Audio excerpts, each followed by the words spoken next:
इतिहास की practice set में जो सीरीज है हमारी, उसमें आज बात करेंगे सैंधव सभ्यता से संबंधित कुछ महत्वपूर्ण प्रश्नों की।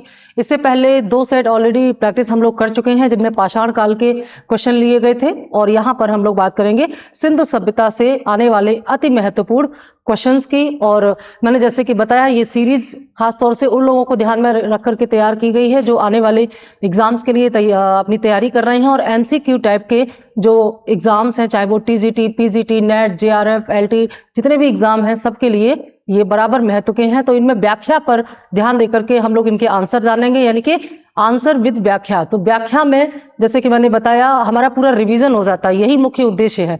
केवल उत्तर जानना इस सीरीज का उद्देश्य नहीं है, बल्कि उत्तर के साथ साथ इनके जो ऑप्शन हैं उनकी व्याख्या के द्वारा हम लगभग संपूर्ण सिलेबस का रिवीजन कर पाए, उसके लिए ये सीरीज स्टार्ट की गई है। तो चलिए देखते हैं सिंधु सभ्यता से प्रश्न नंबर 1, और उसके बारे में आगे हम बात करेंगे। क्वेश्चन हमारे स्क्रीन पर है, क्वेश्चन को देखिएगा।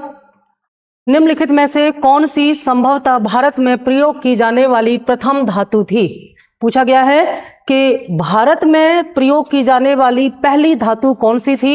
ए लोहा, बी तांबा, सी सोना, डी चांदी।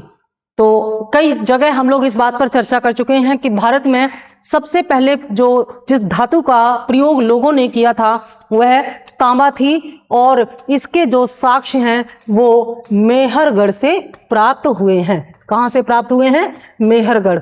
और मेहरगढ़ कहां पड़ता है? ये बलूचिस्तान में पड़ता है, वर्तमान पाकिस्तान के बलूचिस्तान में पड़ता है। तो तत्कालीन जो भारतीय उपमहाद्वीप है उसमें ये आता था। तो यहाँ से जो साक्ष्य मिलते हैं वहां से पता चलता है कि यहाँ रहने वाले लोगों ने तांबे का प्रयोग किया था, और यह भारत में पहली बार धातु के साक्ष्य प्राप्त होने का प्रमाण है। हमने आपको पीछे इतिहास के काल विभाजन में बताया था कि पाषाण काल के बाद सीधे धातु काल आया है। ठीक है, जब पाषाण काल समाप्त हुआ और धातु काल शुरू हुआ, और जैसे कि हमने बताया कि यहाँ पर एक संक्रमण का काल भी आया था इन दोनों के बीच में, बहुत सीमित अवधि के लिए, जिसे ताम्र पाषाण काल कहा गया था।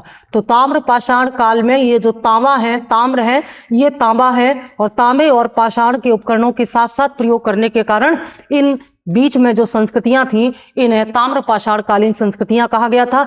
यही ताम्र पाषाणिक संस्कृतियां आगे चल करके प्राक हड़प्पन संस्कृति में विकसित हुई थी। ठीक है, तो ये जो मेहरगढ़ है, ये मेहरगढ़ वो संस्कृति थी जो नव पाषाण काल के अंतिम चरण में पाई गई थी, और नव पाषाण काल के अंतिम चरण में आने का मतलब है कि यह ताम्र पाषाण काल की आरंभिक संस्कृतियों में इसका नाम आता है। तो यहां से आंसर सबको पता चल गया। भारत में प्रयोग की जाने वाली पहली धातु जो थी वो तांबा थी। हालांकि व्यापक रूप से तांबे का जो प्रयोग किया गया है, तांबा और कांसे का, वो सिंधु सभ्यता के लोगों ने किया है। ठीक है, लोहे का प्रयोग बहुत बाद में किया गया। लोह काल जो है भारत में 600 ईसा पूर्व के बाद शुरू हुआ है, और इसे हम महाजनपद काल के नाम से जानते हैं। सोने और चांदी के बारे में हड़प्पा सभ्यता से जानकारी मिलना शुरू हो जाती है। हम देखते हैं कि हड़प्पा काल की जो सभ्यता थी उन लोगों को तांबा, चांदी और सोना, इन तीनों के बारे में जानकारी थी, लेकिन लोहे के बारे में हड़प्पा वासियों को कोई जानकारी नहीं थी। ठीक है, आगे बढ़ते हैं। क्वेश्चन नंबर 2, मेसोपोटामिया के साहित्य में निम्नलिखित में से किस स्थान का संदर्भ हड़प्पा सभ्यता के लिए अभिप्रेरित रहा होगा? बहुत बढ़िया प्रश्न है और बार बार पूछा जाने वाला प्रश्न है। मेसोपोटामिया की जो सभ्यता थी यह भारत की सिंधु की समकालीन सभ्यता थी, और यह दजला और फरात नदियों के संगम पर स्थित थी, जिसे वर्तमान इराक क्षेत्र में हम देखते हैं। तो इसी मेसोपोटामिया की सभ्यता के साथ भारत के सिंधुकालीन सभ्यता के व्यापक पैमाने पर व्यापार के साक्ष्य मिलते हैं। इनके बीच में व्यापारिक आदान प्रदान होता था, और मैंने आपको पीछे बताया था जहां पर हड़प्पा सिंधु सभ्यता के संस्थापक वाला एक कंटेंट का वीडियो पड़ा हुआ है, उसमें ये आपको चर्चा मिल जाएगी कि सिंधु और मेसोपोटामिया के बीच में जो व्यापक संपर्क थे, समानताएं और असमानताएं थी, उसके बारे में वहां पर चर्चा की गई है। वहां पर हमने आपको बताया था कि जो मेसोपोटामिया की सभ्यता, जिसे हम सुमेर सभ्यता के नाम से भी जानते हैं, इनके जो लिपि है उसको पढ़ लिया गया है और इनकी लिपि में कुछ अक्षर, कुछ नगरों के नाम मिलते हैं, जिनमें यह ढूंढने का प्रयास किया गया है कि इनमें से सिंधु सभ्यता के लिए कौन सा शब्द इस्तेमाल किया जाता था। वहीं से यह प्रश्न आया है और आप जानते हैं कि सिंधुकालीन लिपि को अभी तक पढ़ा नहीं जा सका है। तो मेसोपोटामिया का जो साहित्य है, साहित्य मतलब जो इनका जो लिपि में जो भी इन्होंने लिखा है, जो भी इनका लेखन है, उसमें सिंधु सभ्यता, हड़प्पा के लिए या हड़प्पा सभ्यता के लिए कौन सा शब्द यहां पर इस्तेमाल किया गया है? ए महर्षि, बी दिलमुन, सी मेलुहा, डी मकान या माकन। सही इसका होगा माकन, यहां से ये हटा देंगे, माकन इसका सही शब्द होगा। तो इसमें जो देखा गया वो ये था कि ये जो मेलोहा है, ये मेलोहा शब्द संभवतः मोहनजोदड़ो के लिए इस्तेमाल किया गया था। किसके लिए किया गया था? मोहनजोदड़ो। जो विद्वान है, इतिहासकार है, वो ये मानते हैं कि जो मेसोपोटामिया या सुमेर कालीन जो साहित्य या जो लेखन सामग्री मिली है, उसमें एक शब्द इस्तेमाल किया गया, 3 शब्द उसमें एक्चुअली इस्तेमाल किए गए हैं, मेलोहा, दिलमुन और माकन। 3 शब्द उसमें लिए गए हैं, जिनमें से मेलोहा की पहचान मोहनजोदड़ो से इसकी समानता की गई है और मोहनजोदड़ो हड़प्पा सभ्यता का एक महत्वपूर्ण नगर था। तो ऐसा माना गया है कि मेसोपोटामिया के जो लोग थे, जो सुमेर सभ्यता के लोग थे, वे हड़प्पा सभ्यता के वासियों को या मोहनजोदड़ो को या हड़प्पा कालीन नगर को मेलोहा के नाम से संबोधित करते थे। दिलमुन की पहचान यहां पर बहरीन से की गई है, ये भी प्रश्न पूछे जाते हैं। दिलमुन की पहचान बहरीन से की गई है और माकन की पहचान की गई है मकरान तट से। ये मकरान तट कहां पर था? ये मकरान तट बलूचिस्तान के जो सुतकांगे डोर है, जो कि सबसे पश्चिमी स्थल है सिंधु सभ्यता का, वहां पर स्थित है माकन या मकरान। ये कैसे इस्तेमाल किए जाते थे? ये सिंधु और मेसोपोटामिया के बीच में जो व्यापार होता था, उनमें बिचौलियों के रूप में काम करते थे और बहरीन तो इनमें एक मध्यस्थ नगर के रूप में काम करता था। सिंधुवासी जो थे, ये अपना जो व्यापारी थे, वो यहां से सामान लेके जाते थे, बहरीन में वहां पर रुकते थे, होल्ड करते थे एक दिन का, उसके बाद फिर आगे जाकर के मेसोपोटामिया के लिए रवाना होते थे। तो दिलमुन की पहचान बहरीन से, माकन की पहचान मकरान से और मेलोहा की पहचान मोहनजोदड़ो या हड़प्पा सभ्यता से की गई है। राइट आंसर यहां पर एक बार फिर जान लें, मेलोहा। ये प्रश्न कई बार पूछा जाता है, ठीक है। आगे चलते हैं, प्रश्न नंबर 3, सिंधु घाटी सभ्यता निम्नलिखित किस प्रकृति की थी? यानी कि पूछ रहा है कि सिंधु घाटी की सभ्यता का जो नेचर था वो क्या था। नेचर क्या होता है? नेचर का मतलब होता है कि स्वरूप, उस सभ्यता को हम क्या कहें। वह सभ्यता शहरी थी, आद्य शहरी थी, शहरी ग्रामीण थी या प्योर ग्रामीण थी। आद्य शहरी का मतलब क्या होता है? ना तो पूरी तरह से शहरी थी, ना ही पूरी तरह से ग्रामीण थी। शहरी ग्रामीण का मतलब क्या होता है? कि थोड़ी शहरी थी और थोड़ी ग्रामीण थी। शहरी का मतलब प्योर नगरीय थी और ग्रामीण का मतलब प्योर ग्रामीण थी। जैसे वैदिक संस्कृति की जब हम बात करते हैं, तो वैदिक संस्कृति पूरी तरह से क्या थी? एक ग्रामीण संस्कृति थी। लेकिन सिंधु घाटी की सभ्यता का जब हम विस्तृत अध्ययन करते हैं, तो हम देखते हैं, इसको हम थोड़ा सा क्रम से आपको विस्तार में बताना चाहेंगे। जब हम सिंधु सभ्यता की विशेषताओं को पढ़ते हैं, तो उसमें हम देखते हैं कि सिंधु सभ्यता की जो अर्थव्यवस्था थी, उसका मुख्य आधार क्या था? कृषि। ठीक है, मुख्य आधार क्या था? कृषि। कृषि में जब अतिरिक्त उत्पादन हुआ, तो उसी के आधार पर शिल्प और जो व्यापार है वो विकसित हुआ।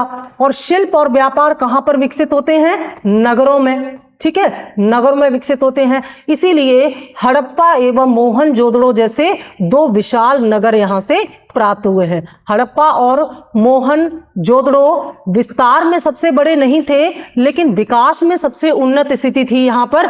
जिस प्रकार का नगर नियोजन मोहनजोदड़ो में मिलता है, वह विश्व स्तरीय है। समकालीन जितनी भी सभ्यताएं थी सिंधु सभ्यता की, इस प्रकार के उच्च स्तर की नगर नियोजन की व्यवस्था किसी अन्य सभ्यता में नहीं मिलती है, जैसी कि हड़प्पा सभ्यता में मिलती थी। और इस प्रकार के नगर तभी विकसित होते हैं जब जब उस देश में व्यापार अच्छी स्थिति में होता है। तो जाहिर सी बात है, जैसे अगर हम इसकी तुलना वैदिक संस्कृति से करें तो हम देखते हैं कि वैदिक संस्कृति में पशुपालन पर आधारित व्यवस्था थी, और पशुपालन पर आधारित व्यवस्थाएं जो होती हैं वो वास्तव में ग्रामीण होती हैं, क्योंकि वे पशुचारण के लिए बार बार स्थान बदलते हैं और ऐसे में कबीलाई संस्कृति हो जाती है, जिसकी वजह से उनके पास एग्रीकल्चर सेक्टर का सरप्लस नहीं होता, और एग्रीकल्चर सरप्लस के बिना कभी भी व्यापार और नगरों की प्रगति नहीं हो सकती। आप वर्तमान में देख लीजिए, जैसे भारत तेजी से अब औद्योगिकरण की तरफ, भारत का औद्योगिकरण बहुत तेजी से बढ़ रहा है। तो जैसे जैसे औद्योगिकरण बढ़ रहा है वैसे वैसे भारत में नगरीकरण भी बढ़ रहा है। तो जाहिर सी बात है कि सिंधु सभ्यता का जो व्यापार था वो बहुत अच्छी स्थिति में था। एक प्रश्न कई बार पूछा जाता है कि सिंधु सभ्यता की जो विकास था, यानी कि विकसित सिंधु सभ्यता का मूल आधार या मूल कारण क्या था, तो वह था बाह्य व्यापार। दो तरह का व्यापार होता है, आंतरिक व्यापार और बाह्य व्यापार। बाह्य व्यापार में क्या करते थे ये लोग अपने समकालीन सभ्यताओं के साथ बड़े पैमाने पर व्यापार करते थे। इसके कई प्रमाण सिंधु सभ्यता की खुदाई में मिल चुके हैं। तो इस प्रकार का व्यापार नगरों के बिना संभव नहीं था। तो जाहिर सी बात है नगरीय संस्कृति इनकी मुख्य विशेषता थी। ऑप्शन बी हमारा सही आंसर होगा। पूरी तरह से शहरी यहां पर होगा, ना तो आद्य शहरी, ना ही शहरी ग्रामीण और ना ही ग्रामीण। तो आंसर हो जाएगा ऑप्शन बी। ठीक है, अगला प्रश्न है हड़प्पा संस्कृति के विध्वंस के लिए। विध्वंस का मतलब क्या है यहां पर? पतन। हड़प्पा संस्कृति का जब पतन हुआ था, कुछ इतिहासकार अलग अलग समय और अलग अलग कारण इसका मानते हैं, तो उसी के आधार पर माना गया है कि विध्वंस के लिए, हड़प्पा संस्कृति के पतन के लिए आर्य आक्रमण के सिद्धांत का प्रतिपादन किसने किया है? बहुत महत्वपूर्ण और कंट्रोवर्शियल प्रश्न है ये। कंट्रोवर्शियल मैंने इसलिए कहा क्योंकि इस बात को लेकर के विद्वानों में अभी भी एक मत नहीं हो पाया है कि इतनी विकसित सिंधु सभ्यता का पतन कैसे हुआ। तो यहां पर एक बात तो सब लोग जानते हैं कि भाई परिवर्तन प्रकृति का नियम है। कोई भी चीज सदैव एक ही स्थिति और स्वरूप में नहीं रहती, उसमें निरंतर परिवर्तन होता है। तो सिंधु सभ्यता कोई 100-200 वर्षों के लिए तो आई नहीं थी, लंबे समय के लिए आई थी। इसका जो समय है, स्वीकृत समय है, वो माना गया है कि 2250 से 1750 ईस्वी के बीच में यह उन्नत अवस्था में थी, और उसके बाद ये पतन की तरफ गई, और इसके पतन के बाद फिर 1500 ईसा पूर्व से भारत में वैदिक संस्कृति की स्थापना हो गई थी। तो ये जो इतनी विकसित और नगरीय सभ्यता थी, जिसका व्यापार इतने पैमाने पर था, जिसका भौगोलिक विस्तार इतने पैमाने पर था, वह सभ्यता का पतन कैसे हुआ?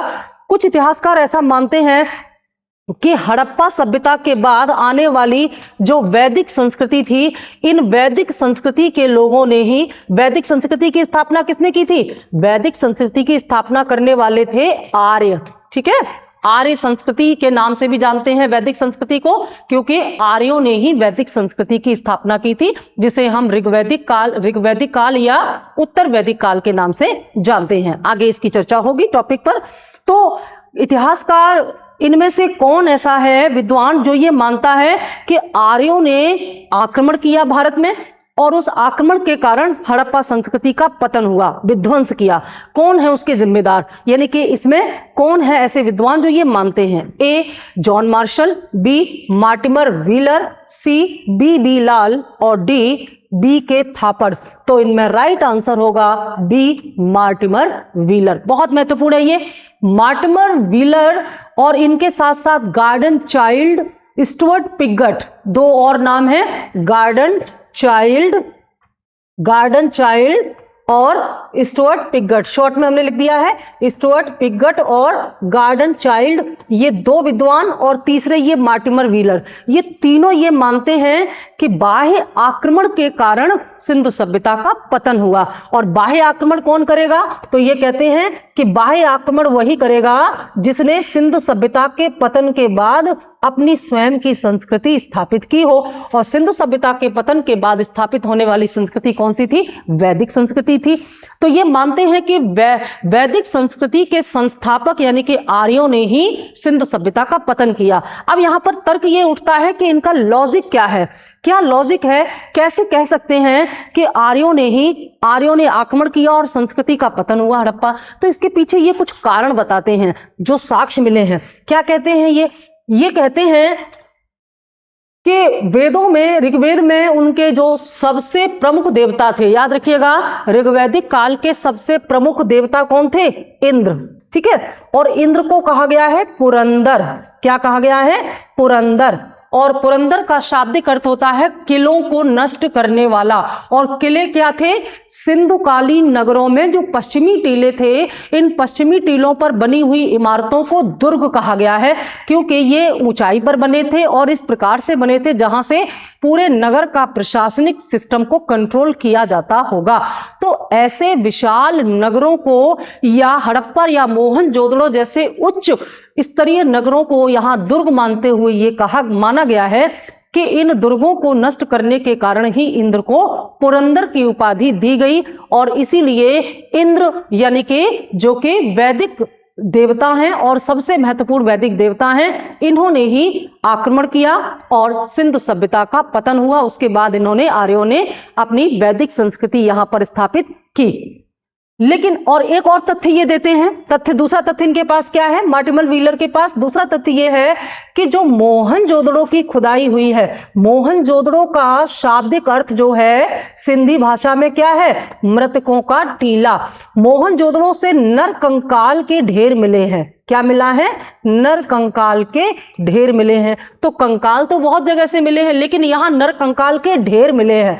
ढेर कब मिलते हैं? जब बड़ी मात्रा में लोगों की मृत्यु एक साथ होती है एक ही स्थान पर अचानक, और ऐसी अचानक मृत्यु होती है बाह्य आक्रमण के कारण, जबकि लोगों को संभलने का मौका नहीं मिलता। जब बाहर से अचानक आक्रमण होता है तो भीड़ जब इकट्ठी होती है स्वयं को बचाने के लिए, एक साथ उन पर हमला होता है जिसके लिए वो पहले से तैयार नहीं थे, तो वहां पर जो नरसंहार होता है उसकी वजह से बहुत सारे व्यक्तियों की मृत्यु एक साथ हो जाती है। और ऐसे ही मृत्यु या बाह्य आक्रमण के कारण मृत हुए व्यक्तियों के कंकाल एक साथ मोहनजोदड़ो से पाए गए हैं, जो इस बात के संकेतक हैं कि इन पर बाह्य आक्रमण किया गया था। और मार्टिमल व्हीलर ये मानते हैं कि यह बाह्य आक्रमण करने वाले कोई और नहीं बल्कि आर्य ही थे।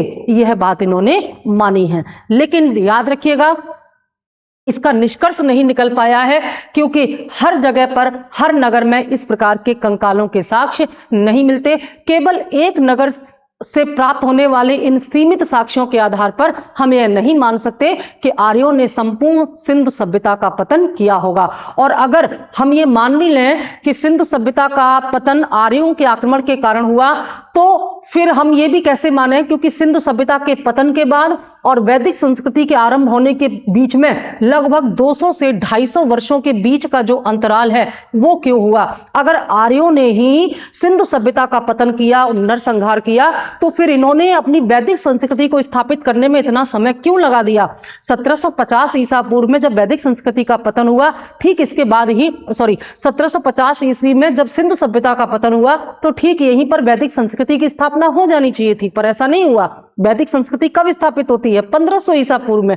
तो ये जो 1750 और 1500 के बीच का जो अंतर है, ये क्यों हुआ? ये बताता है, इन 250 वर्षों के बीच का अंतराल ये बताता है कि वास्तव में कुछ और कारण रहे होंगे। सिंधु सभ्यता का पतन किसी एक कारण से और अचानक नहीं हुआ, बल्कि यह निरंतर होने वाली प्रक्रिया का परिणाम था। कोई भी सभ्यता या संस्कृति ना तो एक कारण से उत्पन्न होती है और ना ही एक कारण से समाप्त होती है। उसकी उत्पत्ति और समाप्ति के लिए कई कारण जिम्मेदार होते हैं, जो निरंतर और सतत प्रक्रिया का ही परिणाम होते हैं। ऐसे ही इतिहासकारों में कई इतिहासकार, जैसे जॉन मार्शल है, जॉन मार्शल कहते हैं कि बाढ़ के कारण पतन हुआ। ये कहते हैं कि बाढ़ आ गई थी इसलिए पतन हुआ, क्योंकि सिंधु सभ्यता की जो जीवन धारा थी वो नदियां थी, नदियों के किनारे ये सभ्यता विकसित हुई और नदियों के कारण ही इसका स्तर जो है उस स्तर तक पहुंचा, चाहे वो आंतरिक व्यापार हो, चाहे वो कृषि हो। इनकी जो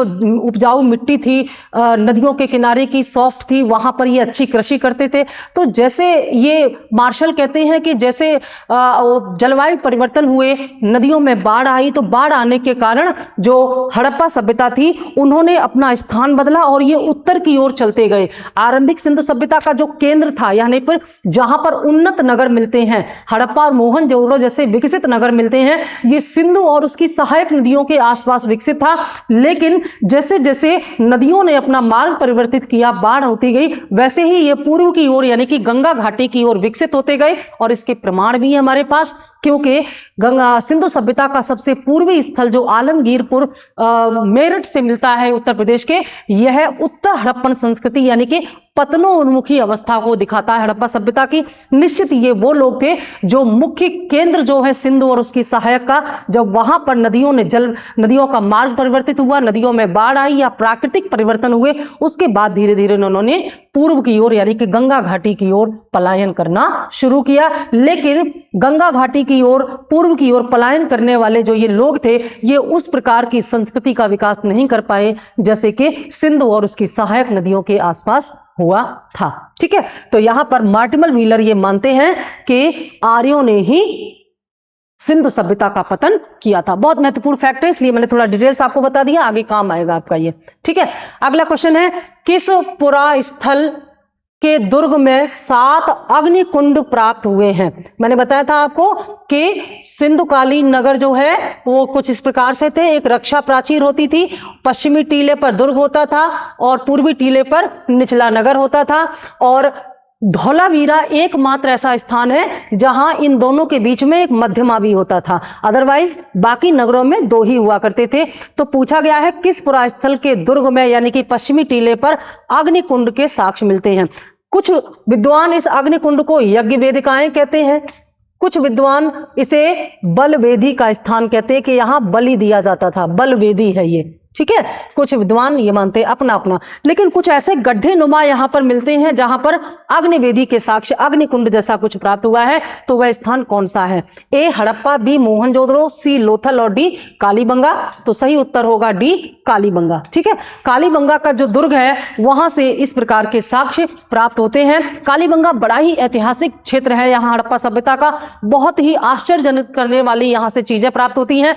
तो कालीबंगा के जो ये स्थान है हड़प्पा का, ये राजस्थान के गंगानगर जिले में पड़ता है।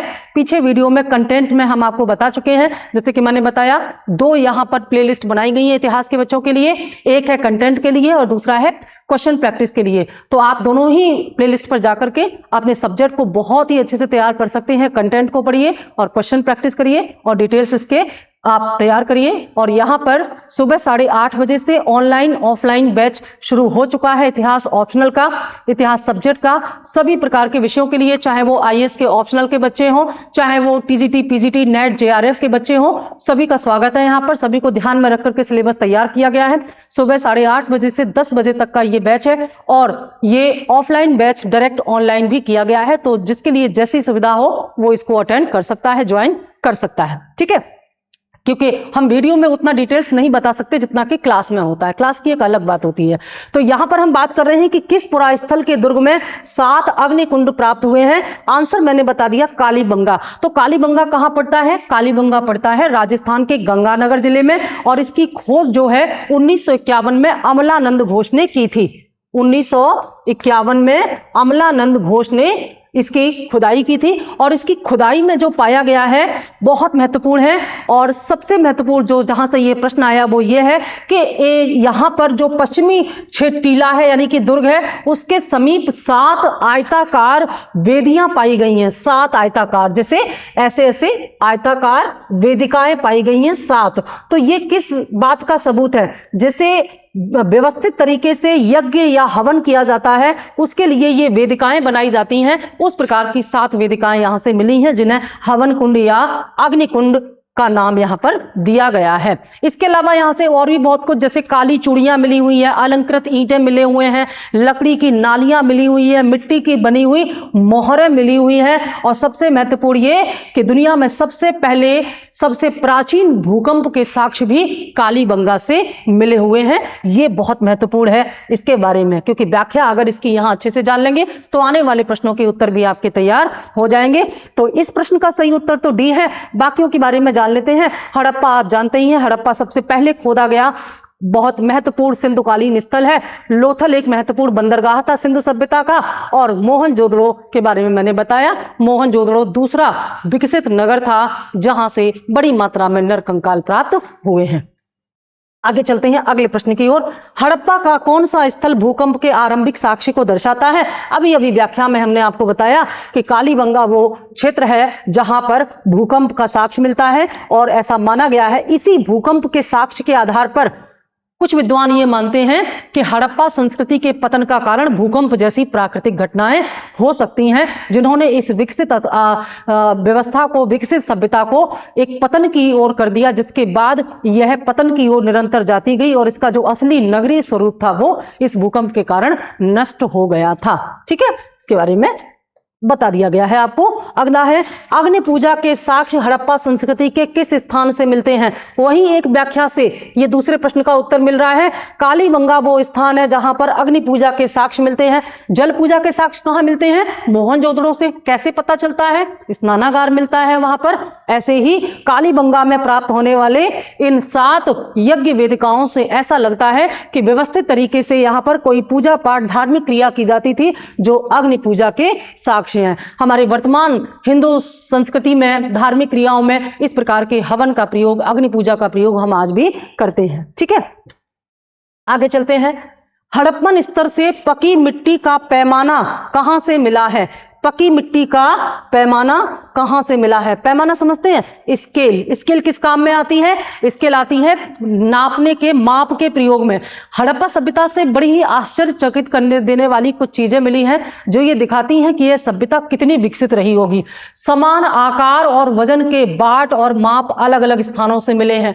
मापने की जो इकाइयां हैं वो मिली हैं, जिससे ऐसा लगता है कि एक प्रशासनिक सिस्टम था जो पूरे नगर के इस बाट माप को एक तरह से कंट्रोल करता था। जैसे वर्तमान में हमारे राज्य स्तरीय जो अधिकारी होते हैं, जैसे पीसीएस रैंक के जो अधिकारी होते हैं, इसमें एक अधिकारी होता है बाट माप अधिकारी। ये बाट माप अधिकारी जितने भी प्रकार के बाट माप और दूसरे तौल की चीजें होती हैं, इनका मुआयना करते हैं और उनमें समानता लाने का प्रयास करते हैं।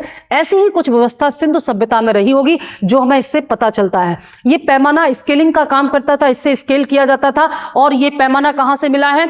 ये पैमाना मिलता है कालीबंगा से। मिट्टी का बना हुआ ये जो पैमाना है, पकी हुई मिट्टी का, ठीक है, टेराकोटा हो गया ये। पकी हुई मिट्टी का बना हुआ पैमाना कहां से मिलता है?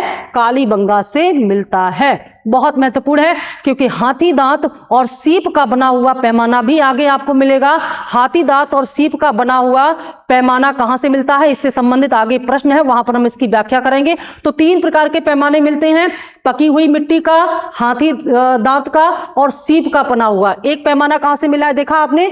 पकी हुई मिट्टी का पैमाना मिला है कालीबंगा से। ठीक है, अगले प्रश्न में बताएंगे कि सीप और बाकी जो पैमाना है वो कहां से। देखिए आ गया प्रश्न, रेखीय मापन के लिए हाथी दांत का पैमाना कहां से प्राप्त हुआ है? रेखीय माप के लिए हाथी दांत का जो पैमाना है वह कहां से मिला है? 3 पैमाने हमने बताए, पकी मिट्टी, हाथी दांत और सीप। ए लोथल, बी कालीबंगा, सी धौलावीरा और डी सुरकोटदा से। तो सही आंसर है ए लोथल से। ठीक है, हाथी दांत का पैमाना, इनमें इतनी समानता है ना कि बार बार पढ़ने के बाद भी ये प्रश्न हमारे गलत हो जाते हैं, और इनको सही करने का एक ही तरीका है कि इनको बार बार रिवाइज किया जाए। इतने बड़े सिलेबस का हम बार बार रिवीजन कर नहीं सकते, इसलिए इसका उचित माध्यम यही है कि हम व्याख्यात्मक हल इनका पढ़ें और उससे हमारे जल्दी जल्दी पूरे सिलेबस का रिवीजन हमारा हो जाया करे। तो उसी को ध्यान में रख करके ये पूरा वीडियो जो है तैयार हम कर रहे हैं। तो आपने देखा कि लोथल से हाथी दांत का पैमाना बना था, कालीबंगा से क्या मिला था? मिट्टी का पैमाना मिला था। एक अभी और बचा हुआ है सीपी का पैमाना। तो सीपी का बना हुआ पैमाना कहां से मिला है? ये मिला है मोहनजोदड़ो से। ठीक है, हमने आपको बताया था ना कि 3 स्थान से पैमाने मिले हैं, एक कालीबंगा से मिट्टी का, लोथल से हाथी दांत का और मोहनजोदड़ो से सीप का बना हुआ पैमाना खुदाई में प्राप्त होता है। बहुत महत्वपूर्ण है, नोट कर लीजिएगा। ये जो भी बातें हम व्याख्या में बताते हैं ना, एक कॉपी पेन लेकर के बैठा करिए और इनको फैक्ट की तरह नोट कर लिया करिए, तो इनको फिर बार बार रिवीजन करके आप और आसान बना सकते हैं। ठीक है, चलते हैं अगले प्रश्न की ओर। निम्नलिखित हड़प्पाई स्थलों में कहां से मजदूरों के मकान के अवशेष प्राप्त होते हैं, यानी कि जो श्रम आवास है, श्रमिकों के आवास हैं, वो कहां से मिलते हैं। अच्छा, कैसे पता चलता है कि ये श्रमिकों के आवास हैं? किसी भी व्यक्ति के मकान को देख करके आप अंदाजा लगा सकते हैं। जैसे अगर अंबानी के मकान को मान लीजिए कभी खुदाई होगी सभ्यताओं की, और अंबानी का अगर मकान आएगा तो देख करके ही पता चल जाएगा भाई किसी अमीर आदमी का घर है। तो ऐसे ही यहां पर जब खुदाई हुई तो ये पाया गया कि हड़प्पा में कुछ ऐसे संकेत मिले हैं मकानों के, जहां पर बहुत ही सामान्य प्रकार के बैरक नुमा एक एक कमरे बनाए गए हैं। और ये कहां से मिलता है? हड़प्पा सभ्यता, हड़प्पा के जो आवास हैं उनमें जो पश्चिमी टीला है, जो पश्चिमी टीला है, इस पश्चिमी टीले के उत्तर में, पश्चिमी टीले के उत्तर में ये देखा गया है कि यहाँ पर कुछ भट्टियां हैं और उन्हीं के पास कुछ बैरक नुमा कमरे बने हुए हैं आसपास ऐसे। अब ये बैरक नुमा कमरे ऐसे हैं जिनमें ना तो अंदर बाथरूम और पानी की व्यवस्था है, बल्कि केवल रहने और सोने की, जैसे बैरक होती है ना सैनिकों के लिए, ऐसी ही बैरक टाइप की यहाँ बनाई गई थी। तो विद्वानों का ये मानना है कि निश्चित तौर पर यह, क्योंकि यहाँ भट्टी थी इसलिए ये नहीं कह सकते कि ये सैनिक रहे होंगे, भट्टियां थी इसका मतलब है, और यहाँ इन भट्टियों में धातु गलाने का काम होता था। ठीक है, तो ये जो यहां पर जो रहने का स्थान बना था वो उन मजदूरों के लिए था जो इन भट्टियों में काम करते थे। तो अपने वर्क प्लेस पर ही वो काम करके यहां सो जाते थे, यहीं रहते थे, सुबह उठ करके फिर अपना काम करते थे। इससे काम करने का जो उनका एक व्यवस्थित तरीका है, समय की बचत होती थी। निश्चित तौर पर यह व्यवस्था ये दिखाती है कि जिस प्रकार से आज कमर्शियल प्लेस तैयार किए जाते हैं, जहां पर वर्क प्लेस या फैक्ट्री और कारखानों के नजदीक ही श्रमिकों के आवास तैयार किए जाते हैं, ऐसी ही व्यवस्था ये हड़प्पा कालीन सभ्यता में की गई थी। तो सीधा आंसर है हमारा, कहां पर श्रमिक आवास मिलते हैं? हड़प्पा में श्रमिक आवास यहां पर मिलते हैं। आगे चलते हैं। निम्नलिखित हड़प्पा कालीन स्थलों में किसमें नाली के निर्माण में लकड़ी का प्रयोग किया गया? अभी हमने इससे पहले कालीबंगा का जब टॉपिक आया था तो इसकी व्याख्या की थी कि कालीबंगा से लकड़ी की नाली मिलती है। लकड़ी की नालियां कैसे होती हैं भाई, या नाली बनाने में लकड़ी का इस्तेमाल कैसे होता है? दो प्रकार से होता है। एक तो होता है जो बांस होता है, बांस अंदर से खोखला होता है, उसे हम पाइप की तरह इस्तेमाल कर सकते हैं, और उनमें से हम पानी निकासी की व्यवस्था करके उसको नालियों के साथ प्रयोग कर सकते हैं। दूसरा क्या है कि जो ठोस लकड़ी होती है उसके बीच का हिस्सा अगर काट करके निकाल दिया जाए तो वो पाइप नुमा बन जाता है। ऐसी ही पाइप नुमा लकड़ी की नालियां कालीबंगा से प्राप्त होती हैं, जबकि किसी अन्य हड़प्पाई स्थल से ऐसी लकड़ी की नालियां नहीं मिलती। वहां पकी हुई ईंटों की प्लास्टर की हुई नालियां मिलती हैं जो कि पटरियों से ढकी हुई थी। तो कालीबंगा की ये जो जल निकासी की व्यवस्था है ये काफी पतनोन्मुखी है, और निश्चित तौर पर कालीबंगा की खुदाई से हड़प्पा सभ्यता के कई स्तर मिलते हैं। तो जहां से ये लकड़ी की नालियां मिलती हैं, निश्चित तौर पर ये हड़प्पा सभ्यता के पतन वाला चरण था, जहां पर इनका जो नगर नियोजन है वो उस किस्म का नहीं था जैसा कि विकसित अवस्था में था। ठीक है, अगला हमारा क्वेश्चन, सिंधु सभ्यता से संबंधित निम्नलिखित पुरा स्थलों में से कौन उत्तर प्रदेश में स्थित है? और आंसर है बी, आलमगीरपुर। मैंने आपको बताया है, जहां पर स्थल बताए हैं वीडियो में, उसमें बताया है सबसे उत्तरी, सबसे दक्षिणी, सबसे पूर्वी और सबसे पश्चिमी, यानी कि सिंधु सभ्यता के क्षेत्र विस्तार में सबसे अब तक खोजे गए स्थानों में सबसे उत्तर में कौन पड़ता है? मांडा। कहां पड़ता है? जम्मू कश्मीर में। और डिटेल्स जानना है तो सिंधु सभ्यता के महत्वपूर्ण स्थल से संबंधित जो वीडियो है कंटेंट प्लेलिस्ट में, उसको देख लीजिएगा। शॉर्ट में हम बता दे रहे हैं। सबसे दक्षिणी क्या था? दाइमाबाद। कहां पड़ता है? ये पड़ता है महाराष्ट्र में। सबसे पूर्वी क्या था? आलमगीरपुर, जो यहां पर दिया गया है। आलमगीरपुर कहां है? ये है मेरठ में। मेरठ कहां पर है? यूपी में। ये कहां है? महाराष्ट्र में। ये कहां है? जम्मू कश्मीर में। सबसे पश्चिमी स्थल क्या था? सुतकांगेडोर। सुतकांगेडोर कहां पड़ता है? सुतकांगेडोर पड़ता है वर्तमान बलूचिस्तान मकरान तट के पास। ठीक है, तो ये सिंधु सभ्यता के सबसे किनारों पर, सीमाओं पर विकसित हुए क्षेत्र थे। इससे यह पता चलता है कि सिंधु सभ्यता का विस्तार वर्तमान उत्तर प्रदेश के मेरठ तक हुआ था। लेकिन यहां से जो साक्ष्य मिलते हैं खुदाई में, उनका स्तर उस प्रकार का नहीं है जैसा कि हड़प्पा और मोहनजोदड़ो नगर से है, क्योंकि मैंने अभी आपको बताया था कि जब जलवायु परिवर्तन हुआ, प्राकृतिक परिवर्तन हुआ, तो सिंधुकालीन जो उत्तर सिंधुकालीन लोग थे वो अपने मूल स्थान को छोड़ करके पूर्व की तरफ गंगा घाटी की ओर आए, और वहां आकर के उन्होंने जिस प्रकार से अपनी व्यवस्था बनाई वह वास्तव में नगरीय नहीं बल्कि ग्रामीण व्यवस्था थी, जो कि इनके पतन को दिखाती है। तो ये उत्तरकालीन हड़प्पा सभ्यता को संबोधित करते हैं, आलमगीरपुर जो कि उत्तर प्रदेश में स्थित है। आगे चलते हैं। मोहनजोदड़ो किस जिले में स्थित है? मोहनजोदड़ो किस जिले में स्थित है? जहां महत्वपूर्ण स्थल बताया है वहां इसकी भी व्याख्या की गई है। उस वीडियो को जरूर देख लीजिएगा, क्योंकि कंटेंट पढ़ने के बाद जब आप प्रैक्टिस करेंगे तो बहुत सारे प्रश्नों के आंसर स्वयं ही दे पाएंगे। तो मोहनजोदड़ो किस जिले में स्थित है? ए मांडगोमारी, बी लाहौर, सी लरकाना और डी लायलपुर। सही उत्तर है सी लरकाना। लरकाना कहां पड़ता है? ये लरकाना सिंध प्रांत में पड़ता है, जो वर्तमान कहां पर चला गया है? पाकिस्तान में। तो पाकिस्तान के सिंध जिले में स्थित लरकाना, पाकिस्तान के सिंध प्रांत में स्थित लरकाना जिले में मोहनजोदड़ो स्थित है। मांडगोमारी क्या है? पाकिस्तान का जो पंजाब प्रांत है, पाकिस्तान में भी पंजाब है, पाकिस्तान के पंजाब प्रांत में स्थित मांडगोमारी जिले में हड़प्पा स्थान खोजा गया है। ये महत्वपूर्ण है, इन दोनों को ध्यान में रखेंगे। ठीक है, तो इस प्रश्न का सही उत्तर हुआ सी लरकाना। अगला प्रश्न, सैंधव सभ्यता से संबंधित सर्वाधिक पुरास्थल किस नदी तट पर विद्यमान है? इस प्रश्न का उत्तर बहुत सावधानी से देना, क्योंकि आपके सामने लिखा हुआ है सिंधु, सतलज, घग्गर और हिंडन। आपका सबसे पहले ध्यान जाएगा सिंधु सभ्यता के नाम से, सिंधु नदी के किनारे हैं। देखिए, सिंधु सभ्यता इसे इसलिए कहा गया था क्योंकि आरंभिक जो खोज हुई थी उनमें से अधिकांश नगर जो है वो सिंधु नदी और उसकी सहायक नदियों के आसपास मिले थे। लेकिन जैसे जैसे खुदाई का दायरा बढ़ता गया, फिर देखा गया कि यहाँ की सभ्यता से संबंधित जो नगर हैं वो केवल सिंधु नदी और उसकी सहायक नदियों तक सीमित नहीं थे, बल्कि इनका विस्तार काफी दूर, देखिए दायमाबाद तक था, उत्तर प्रदेश तक था, मांडा तक था। मांडा चेनाब नदी के किनारे है, आलमगीरपुर जो है ये हिंडन नदी के किनारे है, दायमाबाद प्रवरा नदी के किनारे है ना, सुतकांगे डोर जो है वो दास्क नदी के किनारे है। तो केवल एक नदी के आधार पर पूरी सभ्यता का नाम देना उचित नहीं होगा, इसीलिए इसे हड़प्पा सभ्यता का नाम दिया गया है। अब प्रश्न ये है कि सबसे ज्यादा जो नगर अब तक खुदाई में मिले हैं हड़प्पा सभ्यता में, उनमें से अधिकांश नगर किस नदी के किनारे स्थित हैं?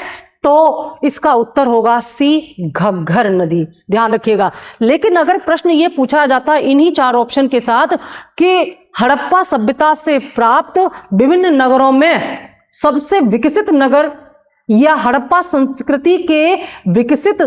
संस्कृति का मुख्य केंद्र किस नदी के किनारे था, तब सिंधु नदी हो जाता। लेकिन इस प्रश्न में पूछा गया है कि सबसे ज्यादा पुरास्थल किस नदी के तट पर विद्यमान है, तो वो घग्गर है।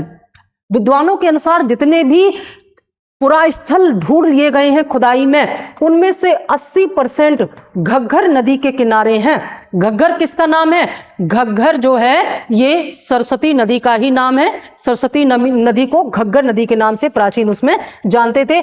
20% जो क्षेत्र हैं वो सिंधु नदी के किनारे मिलते हैं। तो यहां पर आपका आंसर हो जाएगा घग्गर नदी। ध्यान रखिएगा, आंसर इसका घग्गर नदी है। लेकिन सिंधु नदी के आंसर के साथ एक और प्रश्न बन सकता है जिस पर मैंने अभी चर्चा की। ठीक है, बाकी आप जानते हैं सतलज नदी के किनारे क्या मिलता है? रोपड़ सतलज नदी के किनारे मिलता है। हिंडन नदी के किनारे क्या मिलता है? आलमगीरपुर मिलता है। आलमगीरपुर मिलता है। सिंधु नदी के किनारे क्या मिलता है? मोहनजोदड़ो मिलता है। मोहनजोदड़ो इनके किनारे पर मिला हुआ है। ठीक है, लेकिन सबसे ज्यादा जो नगर है, पुरा स्थल है, वो घग्गर नदी के किनारे अब तक खुदाई में पाए गए हैं। अगला प्रश्न है, सिंधु संस्कृति से संबंधित स्थल मांडा, ये क्या है? सबसे उत्तरी स्थल किस नदी के किनारे स्थित है? बहुत आसान हो गया आपके लिए, चेनाब नदी के किनारे स्थित है। रावी नदी के किनारे क्या है? हड़प्पा। सिंधु नदी के किनारे क्या है? सिंधु नदी के किनारे है मोहनजोदड़ो। और सतलज नदी के किनारे मैंने अभी आपको बताया रोपड़। और चेनाब नदी के किनारे मांडा। ठीक है, यहां मांडा हो गया, यहां रोपड़ हो गया, यहां पर हड़प्पा हो गया, नदियों के किनारे भी पूछा जाता है, और यहां पर हो गया मोहनजोदड़ो। ठीक है, ये बहुत ध्यान में रखिएगा। राइट आंसर है हमारा डी। तो ये थे हमारे 15 प्रश्नों की संख्या घटती बढ़ती रहती है, इसलिए क्योंकि कुछ प्रश्न होते हैं जिनमें ज्यादा व्याख्या करनी होती, तो उनमें हम क्वेश्चन का जो नंबर है वो कम कर देते हैं, क्योंकि वीडियो बहुत लेंथी हो जाने से थोड़ा बोरिंग हो जाता है। इसलिए प्रश्नों की संख्या अब हम प्रयास करेंगे 10-15 के अंदर ही रहे। ठीक है, तो इसमें 15 प्रश्न लिए गए हैं और इन प्रश्नों को बार बार सुनिए, पढ़िए, इनसे नोट्स बनाइए और जब तक आपका एग्जाम नहीं हो जाता तब तक इनको कई बार पढ़िए। एक बार पढ़ने से नहीं तैयार होगा, क्योंकि इतने कॉमन फैक्ट्स हैं, इतनी कॉमन इसके सेंटेंसेस हैं कि हम बार बार कंफ्यूज हो जाते हैं। तो उसके लिए जरूरी है कि बार बार इनका रिवीजन किया जाए। Thank you.